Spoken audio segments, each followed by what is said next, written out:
Welcome to ప్రఖ్యాతి Chronicles. ఏదోలేండి, మా పిల్లలు బాగుంటే చాలు, ఇంకేం కావాలి అంటుంటారు. ఇంకేం కావాలి అంటే ఇలా ఆలోచించే వాళ్ళు కూడా బాగుండాలి. వాళ్ళు ఆరోగ్యంగా ఉంటేనే వాళ్ళ పిల్లలకి ఏమైనా చేయగలరు. చదివిస్తే చాలు, వాళ్ళ లైఫ్ వాళ్ళు లీడ్ చేసుకుంటారు అని అనుకుంటారు. కానీ అలా కాదు.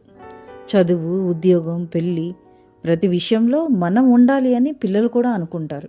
అది కూడా ఆరోగ్యంగా ఉండాలి అనుకుంటారు. మనం ఎవరి మీద ఆధారపడకుండా ఉండాలి అంటే మనం బాగుండాలి అన్ని విషయాల్లో. అది శారీరకంగా, మానసికంగా, ఆర్థికంగా, ప్రతి విషయంలో మన కోసం మనం సమకూర్చుకోవాలి. శారీరక ఆరోగ్యం, మానసిక ఆరోగ్యం, ఆర్థిక స్థితి, ఈ మూడు ఒకదానికొకటి అవినాభావ సంబంధం కలిగి ఉంటాయి. ఈ మూడు బాగుంటే మనం బాగుంటాము. మనం బాగుంటే మన కుటుంబం బాగుంటుంది. మన కుటుంబం బాగుంటే సమాజం బాగుంటుంది. ఏమంటారు?